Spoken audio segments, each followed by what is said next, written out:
आंध्र प्रदेश के chief minister Chandrababu Naidu ने pension स्कीमों पर अहम हिदायत जारी की है। उन्होंने हुक्काम को वाज़ेह तौर पर हिदायत दी कि माजूर अफराद के साथ किसी भी तरह की नाइंसाफ़ी ना हो और सिर्फ जाली पेंशन को ही ख़त्म किया जाए।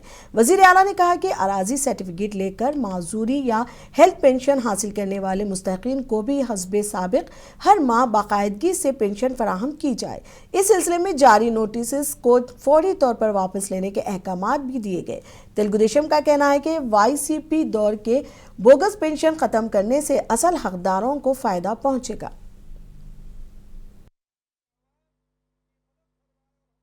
దివ్యాంగుల పెన్షన్స్ లో 3000 నుంచి 6000 చేశాము, 5000 నుంచి 15000 చేశాము. అయితే గత ప్రభుత్వం ఏర్పడిన కొద్ది రోజుల్లోనే కోనసీమ జిల్లాలో అలాగే కడప జిల్లాలో కలెక్టర్కి వచ్చినటువంటి ఫిర్యాదుల మేరకు అక్కడ ఉన్నటువంటి కలెక్టర్స్ వెరిఫికేషన్ చేయగా గత గవర్నమెంట్ లో చాలా బోగస్ డిజేబిలిటీ సర్టిఫికేట్స్ ఇష్యూ చేశారని, దానివల్ల అనర్హులు చాలా మంది డిజేబిలిటీ పెన్షన్స్ తీసుకుంటున్నారనే విషయం వెలుగులోకి వచ్చింది. అప్పుడు గౌరవ ముఖ్యమంత్రి గారు ఇది ఎంతవరకు కరెక్ట్ అన్నది ఒక విశ్లేషణ చేయమంటే వికలాంగుల పెన్షన్ గత 5 సంవత్సరాల్లో సుమారు 2,07,000 మంది కొత్త మందికి ఇవ్వడం జరిగింది. అంతకు ముందు ఉన్నటువంటి నెంబరు 6 లక్షలు. 15 సంవత్సరాలుగా 6 లక్షలు ఉంటే కేవలం 5 సంవత్సరాల్లోనే 2,10,7,000 పెన్షన్స్ కొత్తగా ఇవ్వడం జరిగింది. ఎందుకు అలాగే ఇవ్వడం జరిగింది అనేది విశ్లేషణ చేయగా చాలా అనర్హులకి గత పరిపాలనలో అనర్హులకి చాలా మందికి పెన్షన్స్ వికలాంగుల పెన్షన్ సర్టిఫికేట్స్ ఇవ్వడం జరిగింది అనేది వెలుగులోకి రాగా మేము మొత్తం అన్ని సర్టిఫికేట్స్ ని కూడా వెరిఫై చేయమని గౌరవ ముఖ్యమంత్రి గారు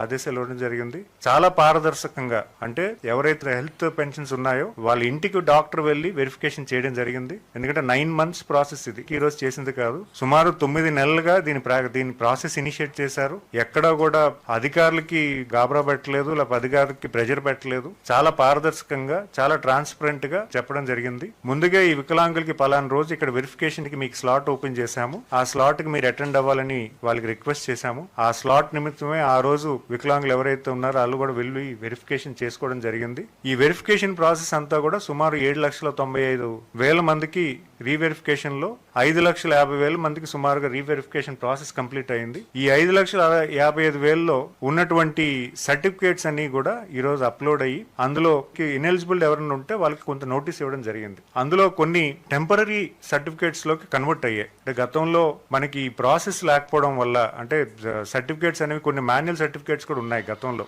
యాక్చువల్ గా